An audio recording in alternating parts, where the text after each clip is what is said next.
Hello বন্ধুরা, কেমন আছো তোমরা সবাই? Welcome back to my channel Jhumi shorts. তো সকাল সকাল দেখো আমাদের বাড়ির সামনে কারা চলে এসেছে।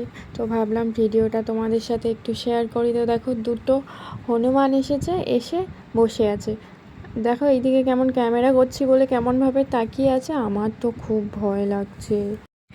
তারপর কাকিমা ওই পার থেকে আসছিল, কাকিমাকে আমি জিজ্ঞাসা করছি, তোর কাকিমা তুমি আসছিলে, তোমাকে কিছু বলেছে?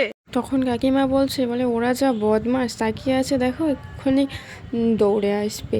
আর আমার ঘরের চালের টালিগুলো সব উঠে ভেঙে ভেঙে কি করেছে, সারানোর জন্য একটা লোকও পাই না।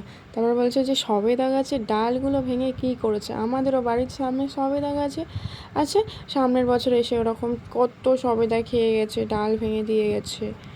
কাকিমা বলছে ভালো কথা বলছি, পালিয়ে যা, টালি ভাঙিস না, পালিয়ে যা। তারপর আমার দিকে এমনভাবে তাকিয়ে আছে, আমার কি ভয় লাগছিল।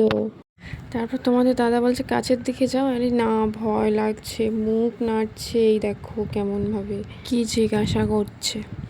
তারপর তোমাদের দাদা ডাকছে, দেখো আয় আয়।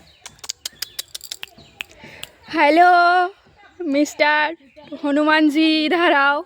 একটা আর একটা কই? আর একটা আরো একটা আছে, কই? এই আম খাবে আম খাবে। আর একটা কই? ডাকো ডাকো ডাকো। ওই ছুটে আসলে তখন আমরা ছুটে পালানোর রাস্তা বাবুন। ছুটে চলে আসবে। আর একটা কই? অনেকে দৌড় জানা তোর মহিষাদলে ওরকম একটা হনুমান আছে, আর একটা দুটা হনুমান আছে, সে মানুষের মাংস দিয়ে। আর একটা পিছন দিয়ে যদি পিছনে চলে আসে, আর একটা কই?